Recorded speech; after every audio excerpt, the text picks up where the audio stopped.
What's up, guys? It is Rick Ginn, and this is actually going to be a really fun live stream today. So, if you have not got the topic, let me put it up here.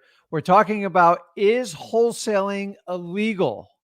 And I get so many questions, so many comments on it, and I've been doing this for 19 years. And I'm telling you guys right now, I have the scoop on this because I've been threatened with this since I started back in 2003. And up to today, where there are certain places where it's actually illegal, and we're going to talk about that. But if you guys are new to the channel, what I want you to do is just go ahead. If you could hit that subscribe button, smash that like button. So the more likes we get, the more people can view the videos. And honestly, I'd like to get your feedback if you like the content. So do me a favor, as everybody starts to pile in here, smash that like button, 2 thumbs up, hit it. And we are going to go through about a 20-25 minute talking about, is wholesaling illegal? I'm just going to give you my opinion. I am not a lawyer. I do not give legal advice. It's just my opinion, and it's kind of entertainment. So I've been doing this 19 years, so I'm somewhat of an expert on it. And then we'll go into a Q&A. And if you guys have any questions in regards to wholesaling, specifically the legality of it, I'll be happy to give you my opinion. It is not my legal briefing, but I've been doing this 19 years. So I've tested the waters in every which way. So guys, I need more likes, man. I'm one of these guys. I'm like a like, I'm not going to say the word. Let's just hit the like button. Everybody kind of pile in. And today's topic is wholesaling illegal. So if you guys want to start putting in questions now, I take them in the order that we get them. And if you're new to this channel, my name is Rick Ginn. You guys know my son, Zach Ginn.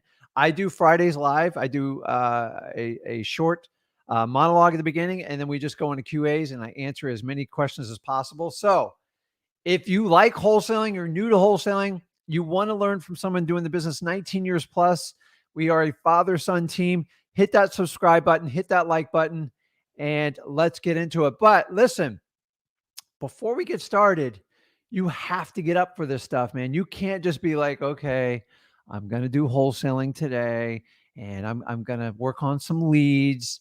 Man, you got to get fired up. You got to get excited about this, because I got to tell you, man, I've been doing this 19 years, and I'm just as excited as the day I started. I swear to you on that.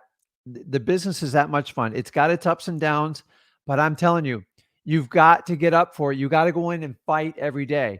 You will have bad days in wholesaling, but I'm telling you, if you have the right attitude, if you have an abundant mindset, you will dominate the business. So before we get into it, put your questions in there. If you want to start commenting on if it's illegal to wholesale or not, and we're going to have fun on this show, and I'm going to give you factual information, and once again, it's my opinion. But before we get started, you guys know exactly what's coming up. You got to get pumped.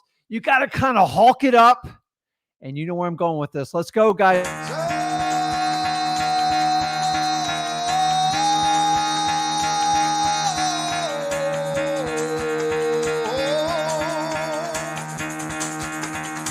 Get the fuck out of bed, bitch. Go.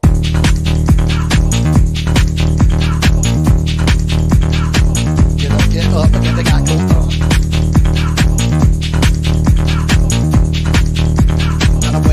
Time to wake up, bitch, get up. Get up, bitch, get up.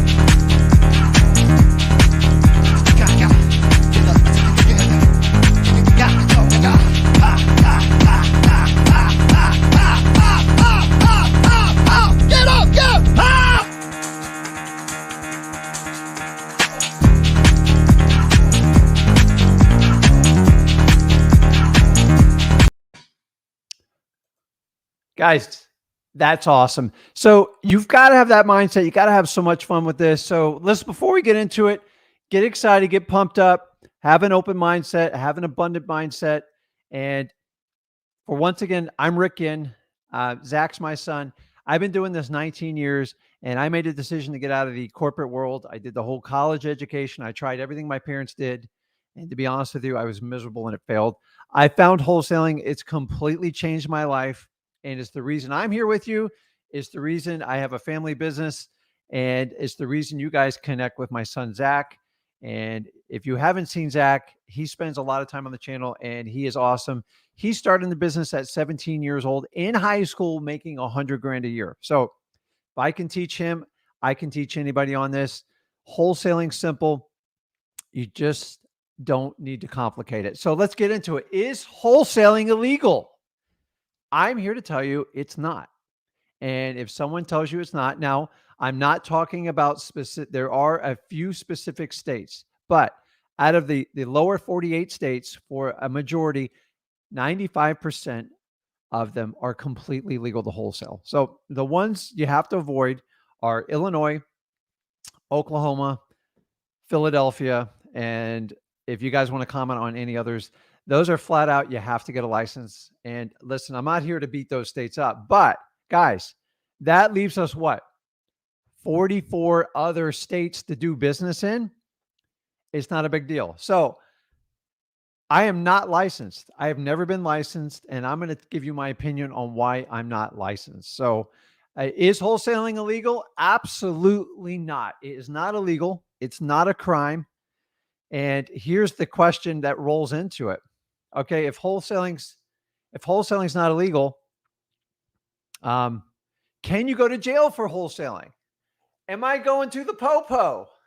Guys, 19 years. I am not going to jail, never been to jail. I will never go to jail. And definitely, you're not going to go to jail wholesaling. Listen, the worst case scenario, if you had a violation for acting as an unlicensed broker, which is basically the only thing they kind of go after you for, it is a civil matter. It is not a criminal matter. I don't want anybody to break any laws, but I'm telling you right now, you're not going to jail. It's a civil matter and you get a fine. $250 on average is what it is. So even if you make a mistake and you do something wrong, you're not going to lose everything in your life. Okay. You're most likely going to get a slap on the wrist, a small fine, and then they're going to watch you like a hawk. So if you're in one of those states where it's really strict, but today we're talking about, is wholesaling illegal? I'm here to tell you it's not. And you guys need to understand, anyone who tells you you're going to go to jail for wholesaling is putting the fear monger. So you guys have learned how fear works with the media and everything. Of the 48 states, a majority of the states, 95% of them, maybe 92, I'm not a mathematician, is 100% legal to wholesale real estate in the United States. And we're going to walk through it. So the key here is, guys, I'm going to go through a couple key points on this, and then we're going to go in the Q&A. So if you want to just load up your questions, the questions are loading up, and I appreciate it. So we got to talk about the keys to wholesaling legal. So I'm very familiar with this because I have 19 years experience to do it. I'm going to give you the keys other than the complete forbidden states, Oklahoma, Illinois, Philadelphia, and there's probably a couple other minor ones I'm missing, is if you stick to these parameters, you can rarely get in trouble for wholesaling. So there's a couple key points that you can go at, they can go after you on wholesaling. So I'm going to run you through these keys. Guys, this is live, but you can come back, it's recorded, and you can touch back on this. So the first thing you need to understand is when we're wholesaling, it's important that your contract is assignable. So I call it assignability. Is there has to be a clause in your contract that allows you to assign the contract. That has to be agreed on between the seller and you, the buyer. And if it's assignable, you can wholesale the deal. It's perfectly legal. If the contract's not assignable, you cannot wholesale the deal because you don't have permission. So make sure your language in your contracts, you have the assignability clause. Okay. If you don't have assignability, you cannot wholesale the property. You have to have permission. Without assignability, you cannot wholesale. Rule number one. I know it's simple, but it's important you understand the difference. Okay. The second key factor in wholesaling, guys, it's so simple, but people overlook this, is you have to make sure your seller is happy. Meaning happy when you contact them, happy when they sign the contract, happy when you do all the due diligence with the title company, and most important, at the closing table, make sure your seller is happy. Now, Rick, why not? We all want to make people happy in this business, but I want you to understand, if you aggravate your seller, or you do something slick, or you do something unethical, or what I call illegal, meaning you misguide them, you lie to them, you manipulate them, this seller is going to most likely run you under the bus. Now, I've always taken care of my sellers. That's the key. That's why I've never had a problem. The number one person that will take you out in wholesaling and create problems for you is the seller. So if the seller feels that they were wrong, they were lied to, they were misled, that's when they report you to a consumer protection agency in your state. And then that's how you get an investigation opened up on you. So I'm telling you guys, if you do the assignability, which I know is kind of pretty straightforward, but making your seller happy, if you keep them happy, you will avoid 95% of the problems on wholesaling. Where most wholesalers get in trouble is they pull a slick one over on the seller. They lie to them, they misguide them. And I'm telling you, most states are consumer friendly, meaning seller friendly. And if they feel they're wrong, you will have the state come down on you really hard. Now, it's still a civil matter, but let me give you an example. If you got anybody over the age of 65, take extra care. Bring in another family member. Ask to bring in a lawyer. Protect yourself, because you have to treat it just like it's your own mother, if it's your father, and take care of them. Some people can't make a good financial decision. I never want to take advantage of people. So if I have somebody that's elderly by themselves and they're willing to sign a contract with me, I'm going to ask them to bring in a family member. I'm even asked to bring in like a family lawyer. Because guys, if you get it like super cheap and you go around parade, I'm telling you, 9 times out of 10, it'll blow up on you, and it's going to blow up on you in a bad way. So here is the key to keeping a seller happy. Here's what we do. After each closing at the title company, sit down, and either you or your partner or one of your employees or the acquisition person in your company, sit down and get a video testimonial from your seller. Number one, they'll make sure that you follow through on what you do. And number two, you have documentation. The seller was 100% happy with what you did. So if it ever came back to you years down the road and you had a testimonial from the customer, it would be a pivotal piece of information on an investigation board. If the seller said, I loved Rick, he was great, he did everything he said, he got my house sold, it was painless, I was very happy with the transaction. So if they come back 6 months later, a year later, and you have documentation, I don't expect that to happen, but I'm telling you guys, it is a huge insurance policy. And I've never had a seller record a testimonial ever come back and say there's something wrong. So, by the way, all my sellers are always happy. You guys got to make people happy. The seller is the one that will create most of the problems for you. It's not the realtor. It's not the title company. It's not the buyer. It's always the homeowner. And the law strives to protect the homeowner. And you're the professional. Even if you're only flipping one property, you have the advantage. So the court's always going to lean in their favor. So understanding that. So assignability, making sure your seller's happy, record a video testimonial. It really gives you an insurance policy on it. And if you do these things, I'm telling you, you're not going to have a problem. The biggest thing that most states try to go after us wholesalers on is we're acting as a broker. So what most states feel is if you do anything with real estate, you need to have a license. Well, here's the key. A broker or an agent represents a homeowner.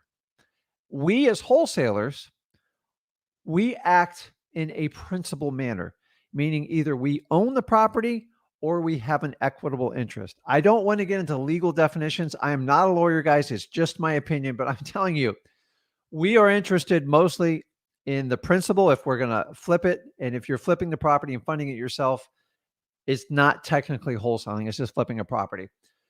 Equitable interest is basically when you have an interest in the property, you have a contract, and you're selling your rights and assigning it to your new buyer. If you do that, wholesaling is 100% legal. I don't care what anybody says, other than the exception of the states we talked about. So the key here is The key difference in wholesaling is we are selling the contract, guys. We're not selling the property. And the sooner you grasp that concept, the more you'll be protected. The minute you try to represent the property, you are acting as an unlicensed broker and you have committed a civil penalty in the eyes of your state. This is the number one thing they go after you. So, how does this happen? Well, if you make your seller unhappy and they contact whatever state you are, whatever consumer protection agency is, they can probably nail you under acting as a broker, doing unlicensed real estate activity. Now, it's a civil matter, but I'm just telling you, this is the number one way. So, guys, you must understand you have to sell the contract and not the property. Okay, Rick, well, how do I do that? Well, I'm going to give you a couple keys here. Guys, I'm getting the questions, load them up. I am going to rip right through them. So, number one of the biggest problems that sellers have is, I'm going to tell you, you are legally supposed to get permission from the seller for any marketing activity. Now, I know what you guys are saying. Well, Rick, it's in my contracts. They already signed it. Guys, it's like if you got the latest download on the iOS phone for like an Apple phone, and you know you have to do that like 6-page thing and just accept, otherwise you can't use it. Your sellers do the same thing. They don't read those contracts. So if you're going to be bringing people through the property and bringing in contractors, however you want to phrase it, you have to get permission from the seller. Not only do you get it in writing, you need to verbally communicate it to them, because when you put it in a contract and you don't communicate it and they didn't read the entire contract, this is where miscommunication happens. So most states require that you get permission for any type of marketing activity from the owner.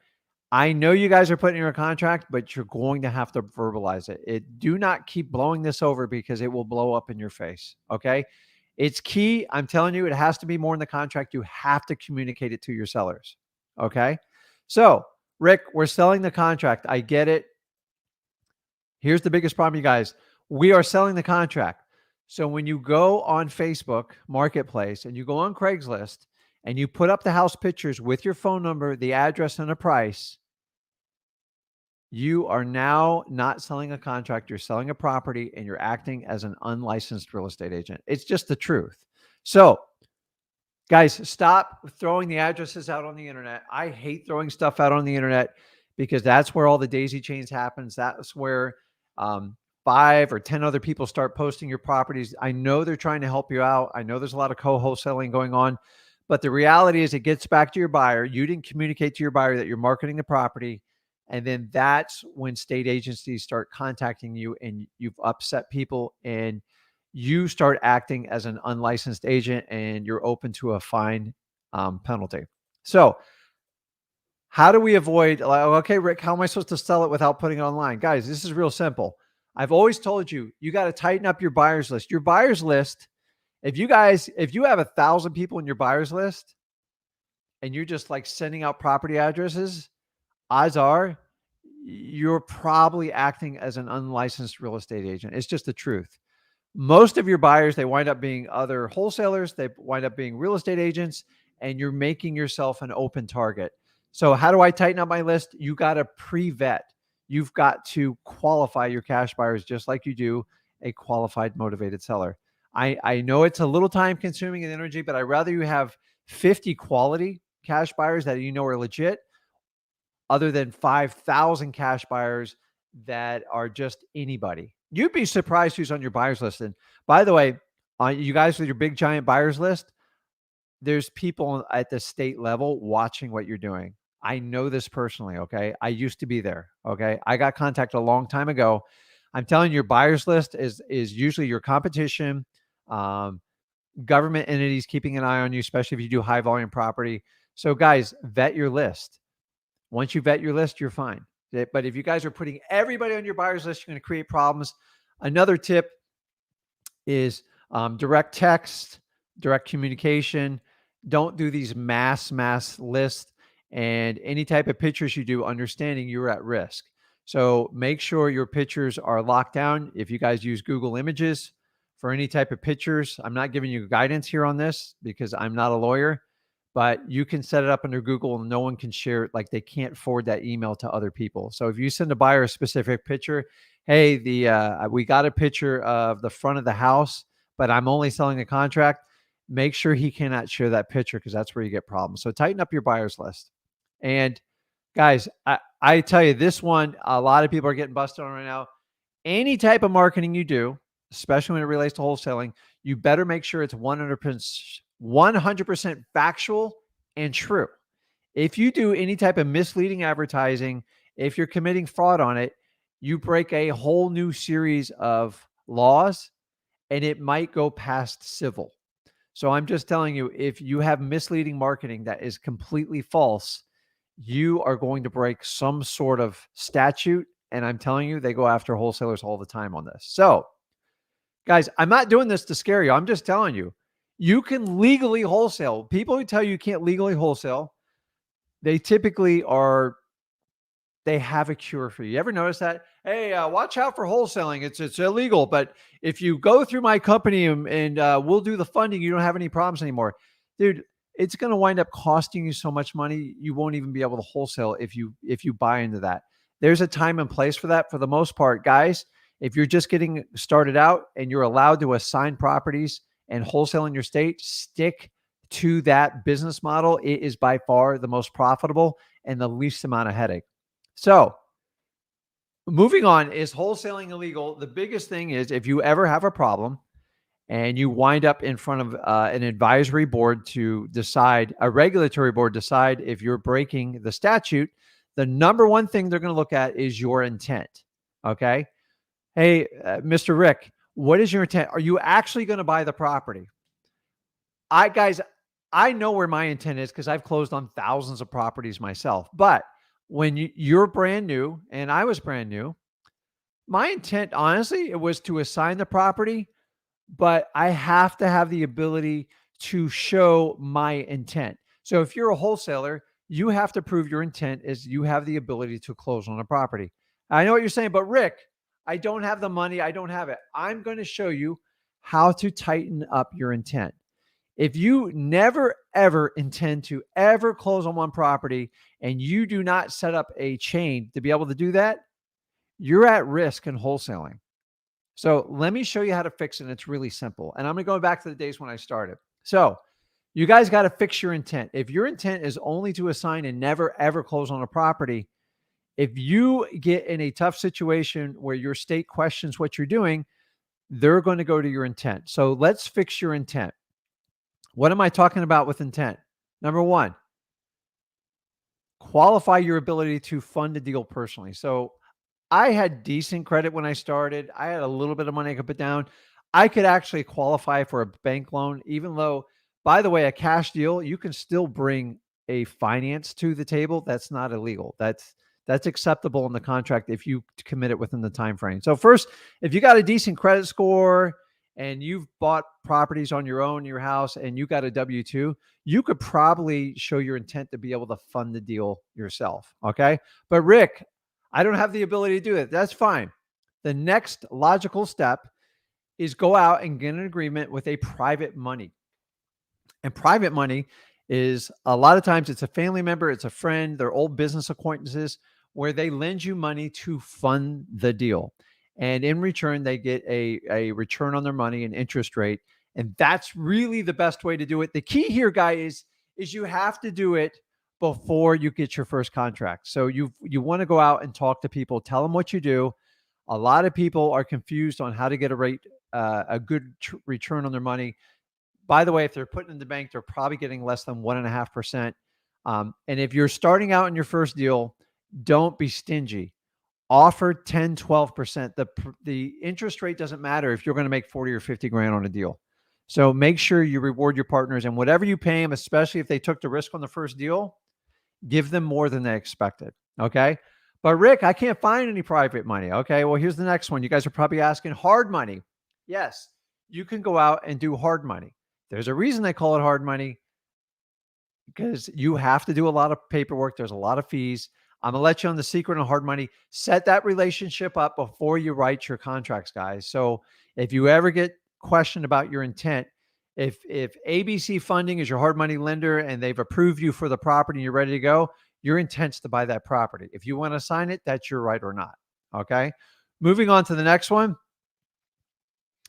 get a JV partner. So a JV just stands for joint venture. And a joint venture is maybe you bring in someone more seasoned, someone like me. I still do JVs all over the country, but I'm selective for obvious reasons because I don't want a lot of headache on like really bad deals. So a JV partner, I guess in a perfect world, it's 50-50. Sometimes it's 70-30, 60-40. And you get to learn, they fund the deal. Everybody makes a lot of money, and it's a great way to start it out. I did a lot of my deals in the beginning like that when I couldn't get them assigned. And that gives you basically a private money partner, but they're helping you probably work on the deal and helping you get it done. So those are the ways to fix your intent. And it's that simple, guys.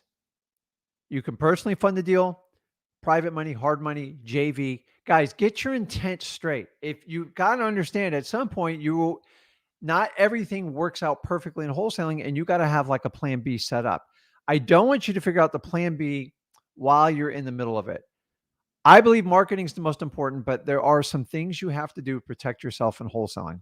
So that leads me to one of the last things is you can do the art of a double closing. And a double closing is simply where you buy the property from your seller, and then you turn around in the next room or the next table and sell it to your new buyer. Now, there can be multiple reasons you do that. Maybe it's got a difficult tenant. Maybe it's the only way you can get it done, and that's fine. So here's how you protect yourself. You do that. You can go out and get your contract from your new buyer, get it all set, get a deposit, have them leave with the title company. You set up that closing for Friday afternoon. With your seller, you fund that deal Friday morning. And yes, on a double closing, you have to fund the deal. Well, Rick, how do I fund the deal? Go through the list of people I've already mentioned here: private money, hard money, JV partner. There's also a thing called transactional funding, is where you lend money for usually 24 hours, maybe 48 hours, and you're going to pay like 2 or 3% of the deal to do that, but the deal gets done. So guys, double closings are 100% legal, and double closings, it's just a technique used in wholesaling, and that removes the assignability part. So I prefer you do assignability if you can get away with it. I would be remiss not to mention, I'm not going to go into the details on the states mentioned on here: Illinois, Oklahoma, city of Philadelphia. Those places, dude, just get a real estate license. You're not beating them. They've set it to where they've written the statute. You can't get around it. And I'm not here to discuss that. But for the most part, that's 1, 2, 3.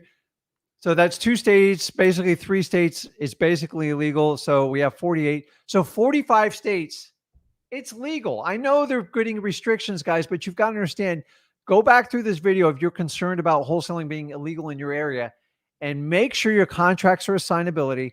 Make sure you keep your sellers happy, because they're the ones that are going to rat you out if you do something stupid. Make sure you clearly communicate, not only in writing, but you do it verbally. You get permission to market their property, and make sure you clean up your intent. Make sure you have the ability, one way or the other, to close on the property if you had to. And there's no way you are going to be deemed illegal in your state for doing wholesaling. And guys, understand this: it is a civil matter. On average, it's $200 to $300 per infraction, per violation. It's not that bad. And there's no way you're going to jail wholesaling. I'm tired of people telling people this. I've been doing this 19 years, guys. I've done half the country in wholesaling. Obviously, I do a lot of Florida.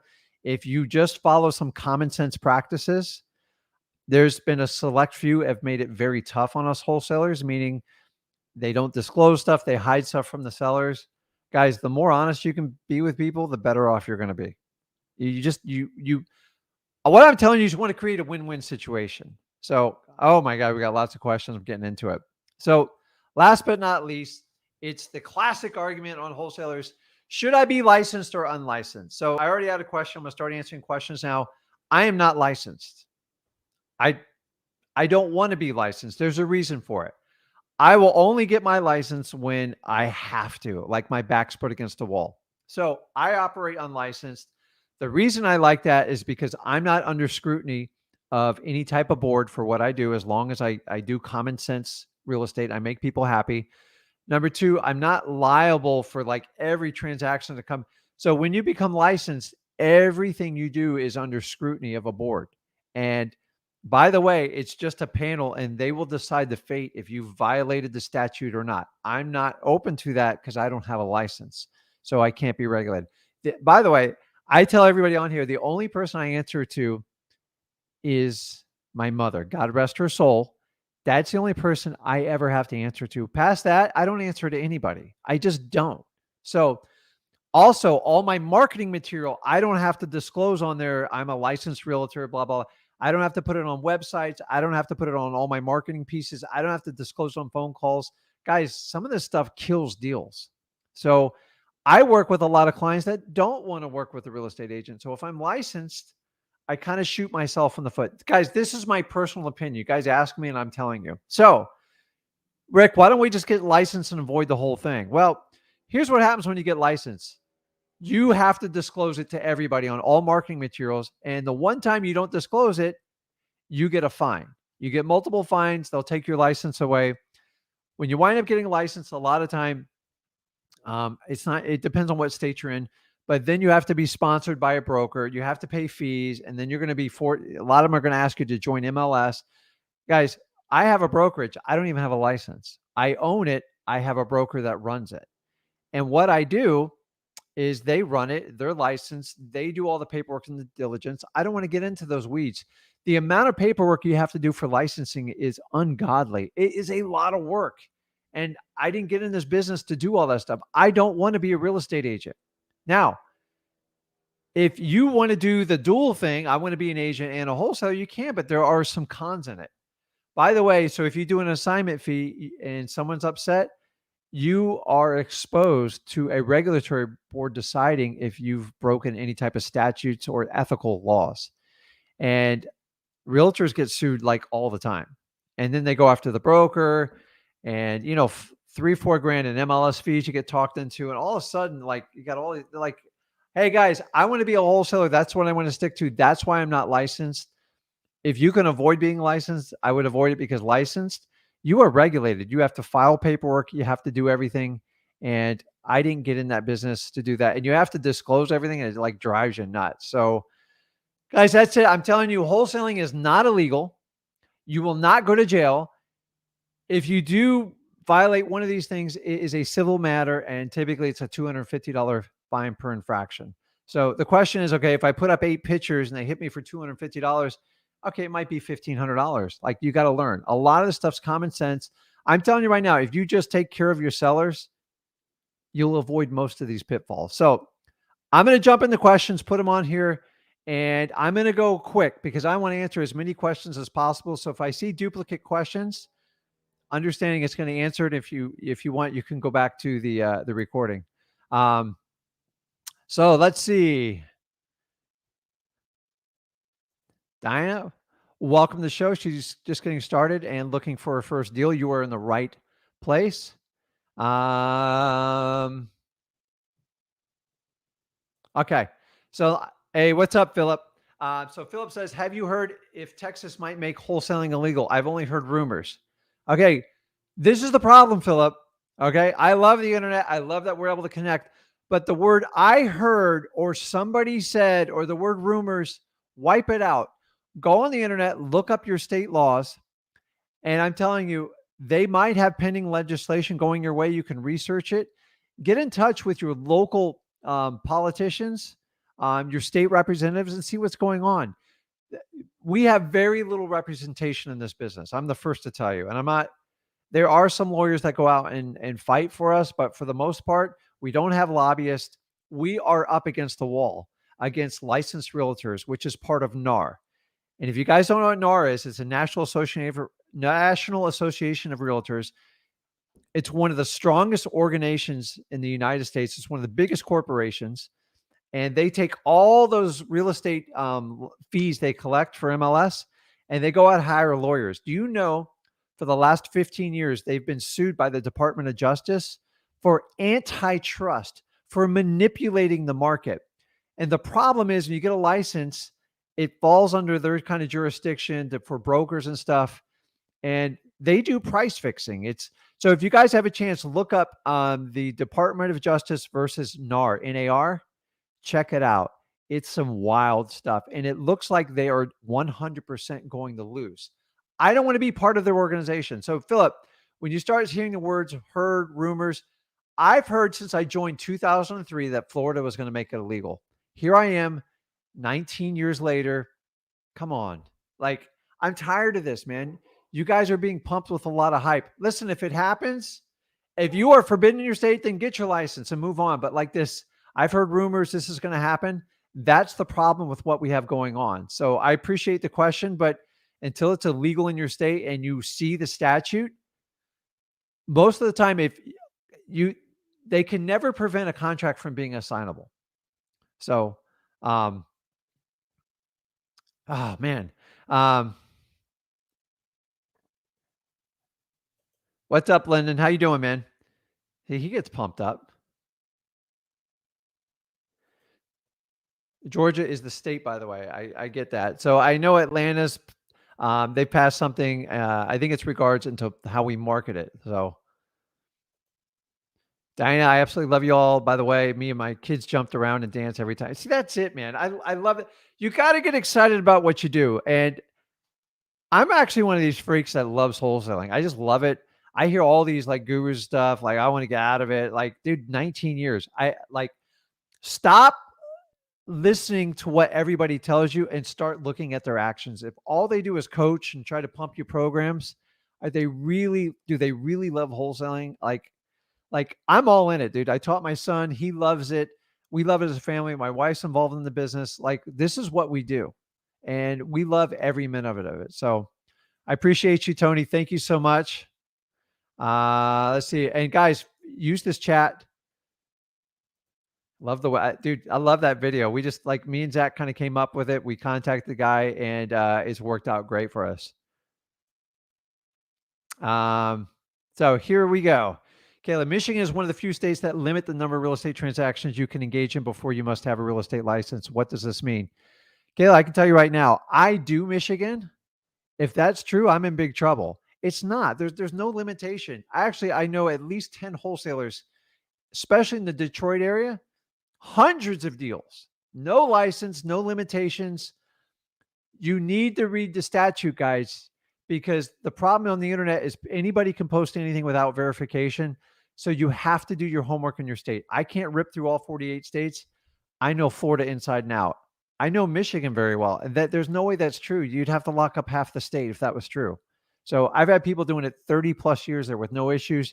I'm talking about doing 200 and 300 deals a year, very big businesses. And I talk to them on a weekly basis. And I don't think that's true. So let's try to cut through and go and get the truth for you. So if you are in a state right now, when you get off this live, is look up your statutes for real estate.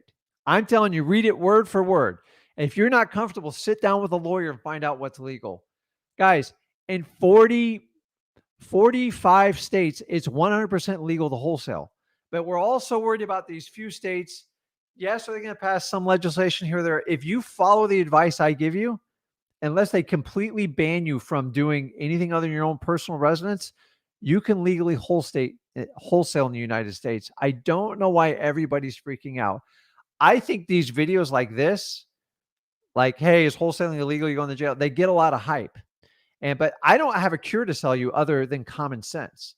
If you make your seller happy, you have an assignable contract, and you communicate in the written language and verbally, and you have the intent, guys, unless they 100% ban it, you are perfectly legal to wholesale. I've done so many of these transactions. I'm tired of everybody fear-mongering us. And I find the people that create the most fear are the ones that are going to sell you the solution. How ironic. Gee, hey, it's illegal. You better protect yourself. I have a funding company that will fix it all for you. Gee, I'm shocked. So Jennifer says, double close for the win, guys. I described double closings earlier. It's perfectly legal. And by the way, all your fees at a title company, they are negotiable. I'm telling you right now, I work with a lot of title companies. And when I do a double closing, I get a whole different set of fees on the second one. And by the way, when you do a double closing, when we do the second part of the transaction, my buyer picks up the cost. So I really only have one set of closing costs, and I negotiate the best deal possible because I do a lot of volume. So I appreciate it, Jennifer. Man, keep the questions coming. Nicole's got a long one here, but I'll rip through it. Daddy Rick. Okay, I am. As always, thank you for your time. I have two questions, but we'll start with this one. I hired a VA and focused on my local surroundings. We're at about 3Ks of call, higher equity and vacant liens. Would you recommend to switch up my tactics, step back on the VA and redo them myself? Yes. Honestly, especially if you on your first few deals, guys, we're so quick to outsource because people tell you this like sexy way of like, have VAs do this and that. If you're just getting started, rip through the calls. Zach probably made 100,000 calls before we even hired one employee. You know why? Because we wanted to understand training VAs is a skill and an art set, and it's not as easy as it looks. Everybody tells you, oh, get a VA for $3 or $4 an hour. If you don't know how to manage your VA, you're just going to smoke through cash and get frustrated. So the key is document what you do. Find the repetitious task, and that's the ones you're going to outsource. So I'm genuinely wondering if cold calling isn't effective in my market in Tennessee, but won't want to potentially ruin a marketing. Listen, cold calling works, guys. Is it getting watered down? Yes, more and more. But I'm telling you, it works. It is the fastest path to get a deal. It's not the sexiest, and it's somewhat brutal. The problem is if you don't truly understand cold calling and you don't know how to measure the right KPIs, do not go out and hire a VA because you're just going to smoke through money and get frustrated. So, Nicole, if you haven't done a deal yet, or you're in your first two or three, do it until you get enough funds and you were so sick of cold calling, but then you know the struggle a VA has to go through and you can manage them much better. Lo, good question. What's up? What's up? Back to you, Adani. Here, let's see. Ryan says, what's up, Rick? Grand Rapids in the house with Hoy Trung from Vermont and met through your page. Awesome. I love it. So guys, use the chat in here and connect with people in your area. This is what's called a natural mastermind, and you don't pay a dime for it. And the cool part is it's organic. So, everyone has the same interest in mind, and, make sure you vet the person and you want to do them. But I've met some of my best friends and some of my best partners in real estate on chats just like this. So, and here's the deal. I have to pay 20 or 30 grand to go to a guy's weekend, to go to a fancy dinner, get on a boat and do what they call network masterminding when you can organically do it. Okay. So Camilla asks, how do you specifically handle the wording when talking to the seller that you will assign the contract? An awesome question. And you guys have to understand, it's all about framing it with your seller. So there's, in my opinion, there's kind of two types. So when the house is vacant and the seller doesn't live there, this is like no-brainer stuff. You're never going to have a confrontation on it. You can easily bring people through. You ask for permission to bring people through the house. You're going to bring contractors, partners, and maybe potential partners you work with that help you fund the deal or that you're going to sell the deal. It's that simple. The challenging ones comes when you're dealing with a homeowner's house and they got some dogs, they got cats, they got kids. That's much more challenging, but you have to be tactful about it and you have to know what you can do and what you can't do. If they've told you they fear anybody else other than you coming through the house and they don't want anyone else coming through the house, you have to respect people on that. If they say no one can come in the house through you and you try to parade 10 people through there, you're going to lose the deal. So you've got to understand what your situation will allow. Most of the time, most people understand you'll bring back a partner to double look at the deal, make sure that, it passed the snuff test. Sometimes you can only bring one or two buyers through the property and you have to maintain total control when you do it. And that's challenging. You got to make sure you got the right buyer when you do it, or worse, the worst case scenario, you wind up doing a double closing. But Camilla, I find when the property's empty and it's vacant, it's really simple. It's when you have a homeowner that's there with family and stuff, you've got to be respectful. I've had people just, especially in today's economy and rolling into 2022 with everything going on, is they just they don't want strangers in the house. They don't want to pick up any type of virus or anything like that. And you get it. You got to respect them. But if you parade 15 people through there and you told them you're only going to bring one, that's when you're going to get problems. So the Facebook asks, how do you check your laws in your state? Guys, it's so simple. Just go under, you can start out by Googling it. And if you're really uncomfortable with like trying to find it on the internet, call your local state. So in like the state of Florida, I would look under the statutes for real estate. And then if not, I'm going to call and ask someone to help me walk through it. How can I look up the statutes, have them give you the numbers, and they'll usually email you a link on how to look at it. So you don't have to make it overly complicated, but in today's age with technology and stuff, most of it's available there. So ask about specific statutes when it comes to transacting real estate in your state. And you can either Google it, search it on the internet, or call your local state officials and ask for help. It's going to be the same place where you do like division of corporations and licensing to find that. So Aaron asks, when a wholesaling, can you buy the property in your name so you're on title and resell it to a hedge fund? Listen, guys, you can do it however you want. What most new wholesalers do is they get it under contract under the name. And then the problem is, if you're going to sign it and you leave it your name, that means the money's going to be made out to Aaron, and you personally have to report that on your tax return. If you don't want to do that, put it in your name, go up an LLC, talk to an accountant real quick, probably cost you $100 to $200, and then you can assign it to your LLC, and then you can assign it to your new buyer. So however you want to do it. So if you guys bought something in your personal name, maybe your neighbor's house came up under contract, you didn't have time to figure it out, you just put it under John Doe. As long as your contract's assignable, which is what we talk about, how to be legal and ethical in wholesaling, you can assign it to anyone, your corporations, however you want to do it. So I tell people, don't let your LLC or your logo tie you up in trying to buy a property. So I talked about this earlier. He says, how do you advertise houses you have under contract?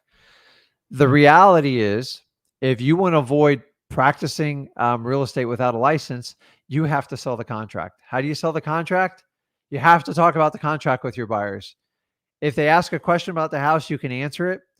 But the problem is, when you mass market pictures of the house with the address, you're no longer acting as a principal or an equitable interest. You're acting as an agent, and that's what gets you in trouble.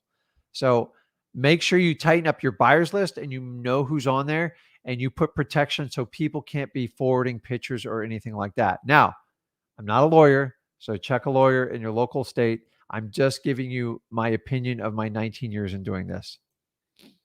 Okay, I'm just going through all the questions now. So anything with wholesaling, let's go for it. Raphael's, what are the top 3 lists for direct mail postcards? Dude, I could do a whole show on this. I love any type of offline list, code violations, tax delinquencies, water shutoffs. Don't do probates for postcards because they don't work. You got to do a full letter. I would add, so all those work. The next one I do is high equity, and then I would do vacant. So guys, and don't do the absentee owner because people don't care. Just do absentee and owner, because a lot of investors only pound the absentee. So you get a little bit more traffic if you add occupied properties as well.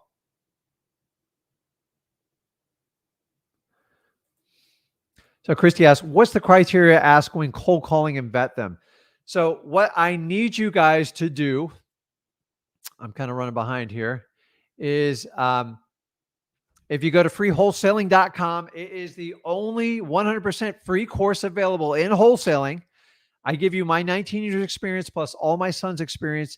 He is an expert in cold calling, SMS, anything electronic.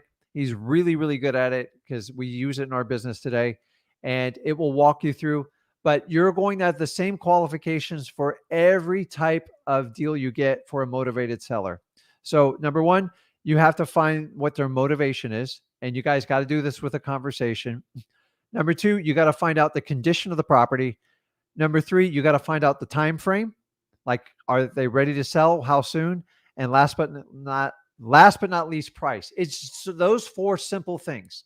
So if you go to freewholesaling.com, we teach the entire course. No one's ever going to take a credit card. If you're considering buying a $5,000 or $10,000 course, you owe it to yourself, because me and Zach are the only people out there giving out free wholesaling information. I believe you should learn how to wholesale for free, just like learning your ABCs. And we have a radical different approach than most people in this business, because I'm tired of seeing the same old thing from 2003 since I've been doing this. The times have changed, guys. Information is out there. There are no secrets in wholesaling. Anyone who tells you there's a secret new strategy, I guarantee they're going to sell you something. People always ask, hey, how do you repay us? Listen, share this link. Give me as many likes as you can. Guys, I am short on likes. I might have to end this thing like really short. Give me some more likes. I'll keep it going. Let's have fun with this. We're talking about, is wholesaling illegal? And if you guys are new to the channel, go to freewholesaling.com. It is the most comprehensive wholesaling course available today. And it is absolutely free, 100% free. That's why people love us. We're authentic, a father and son team. And I only want to see you guys succeed in this business. I'm tired of people just taking advantage of you. And by the way, every guru has my course, and they're welcome to take it because it's free. So make that decision before you spend all your money and you have no money for marketing. I'd rather take my course free. Then you have some leftover money for marketing. And we post 2 videos a day on this channel. Flip with Rick, you can check us out on YouTube and whatever you got going on there. So, okay. So let's get back to the questions. I'm ripping through. Good questions, though. Aaron says, when wholesaling, can I buy the property and get it on title, then sell it to a hedge fund? Yes, you can. I'd rather see you assign it, Aaron. It's a much less riskier deal to do it that way. Sounds like disclosure of selling the property under contract is most important. Yeah. Guys, listen, so many of us think we're so slick, like, oh, they signed it. They said they could market it and do that. Here's the problem. If your seller doesn't understand what you're doing and you're relying on a signed contract, that's how you can get in trouble quickly. So I can tell you, it's still their house. You just have an equitable interest and you're selling the contract. So if you're going to bring people through the property, you have to properly disclose it. And let me tell you, what seller doesn't want to know that someone's coming to their house? You can't just show up like unannounced. You got to let them know what you're doing. The time to do that is when you're talking to them about the contract, not afterwards. So not only when they have signed it, I communicate it to them. When we're done with the contract, I go over it one more time with them. So, and guys, it's just to make sure they understand the highlights of the contract. Okay.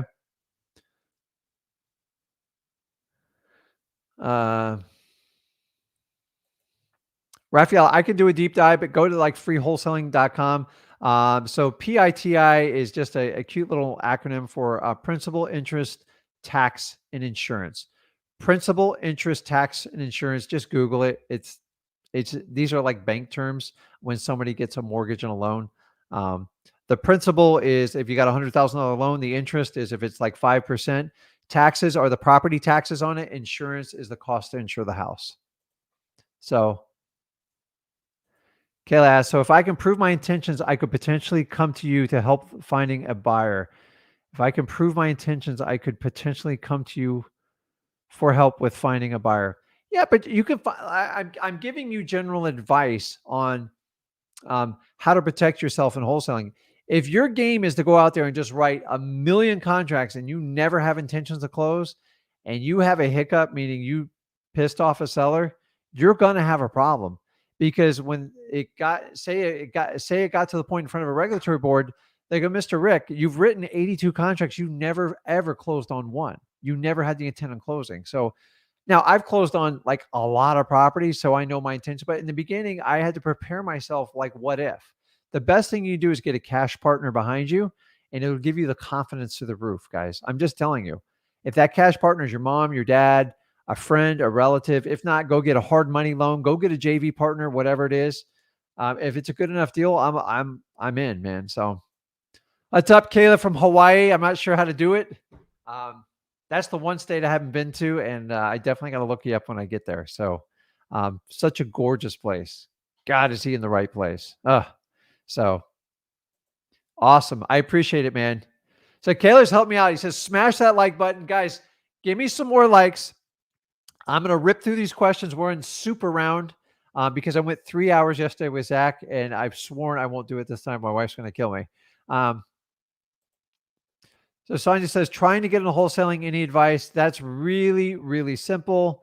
Do me a favor, just go to freewholesaling.com, and it's a free course, and it will answer all your questions and get you started on that. So Tay says, tell me the perks of having a license and wholesale. I have closed deals, but thought about getting a license to market on the MLS.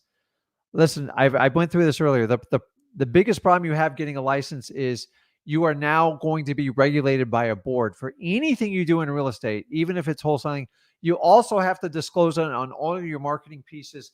Guys, I've tested out when you put that disclaimer, I'm a real licensed realtor on the bottom, you're going to lose deals on it. I'm sorry. Now, if you want to do the dual role and you want to be an agent and you want to wholesale and it fits your mantra, dude, go for it. Like, don't lose sleep. I never want to do the real estate agent thing. I just think it's tough.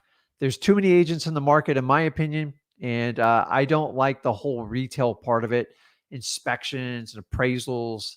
But if you like that part, you can do it. Remember, guys, you can always refer a real estate deal to an agent, and you can be compensated through a marketing perk. You cannot be compensated on the HUD because we're not licensed. They make us feel like we're not worthy for license. It's ridiculous. So, but I used to be able to fish without a license, and they took that away, and I had to buy it back. So, Tay says perks for playing both sides. You got to play the real estate agent game, and I don't want to play it. So if you want to do that and it fits your mantra, go for it.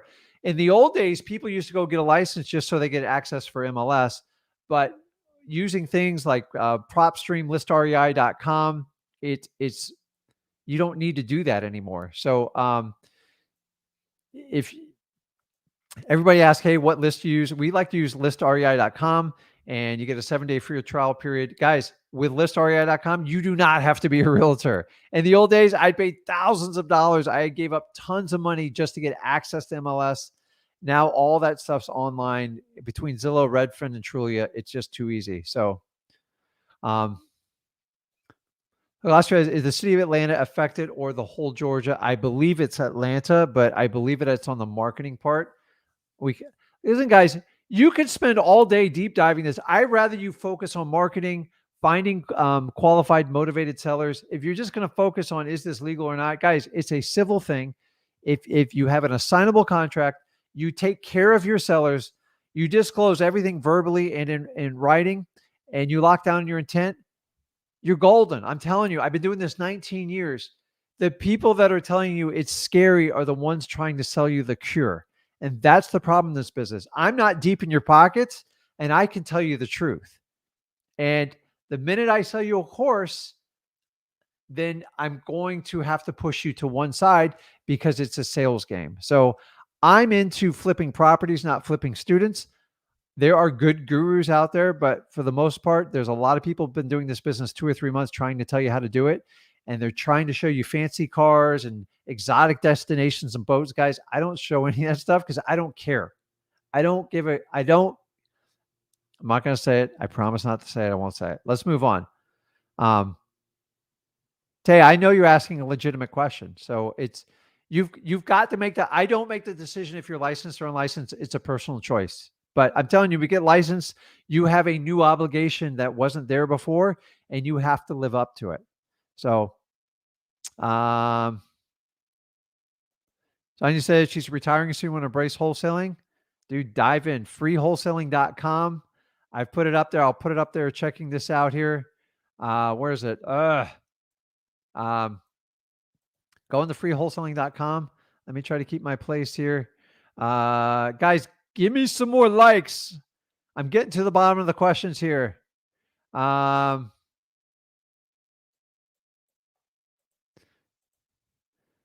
So Move Your Orlando Tip says, so you tell them you have no intention of buying it. Honestly, if you say that, you need to get out of wholesaling. Your intention to put a property under contract is to get the property sold. You're committed to doing that. How you get it sold is up to you, but you have to have the ability to get it sold. So your primary goal is to get it assigned. But every now and then you run into hiccups. And if you keep hopping out of contracts, like a lot of people are teaching you, you're going to have a problem, because if you enter in 50 contracts and you never close on one, someone might call you to the table. And if you have no intention, listen, your intention is just having the guns loaded. Most people, if you have any type of weapon, the idea is there if you need it. So if somebody calls you to the table and go, Rick, I don't think you ever have the intention or the ability to close. Oh, that really? Here's my private money partner. We're ready to go. Would you like to call him, verify it? He already in contact with the title company. We're ready to go. Case closed. It's over. Okay. That's how it works. So thanks, Tony. I appreciate you taking the time and learning the truth on here. And guys, I'm not here to spin you. I'm just here to tell you the truth. I am authentic. And I know it ticks off a lot of gurus. I don't care. I'm not part of the good old boy club. I don't do the coaching like Mastermind network. And I know it shows, because I think I'm the only guy out there kind of telling you the truth on all this stuff. So let's see here. Let me get this one. Guys, put in your last questions. And if you could either send 100 direct mail pieces or cold call 1,000 niche land properties, what would you? I would do both. But if you're on a fixed budget, I would do the cold calling, and then the direct mail. I might just do like a handwritten postcard and get it done that way. The key is just keep moving to get you as many leads as possible, especially in the beginning. So, okay, Tony, I appreciate it. Guys, if you get a chance and you're new to this channel, go ahead and hit that subscribe button, hit that like button.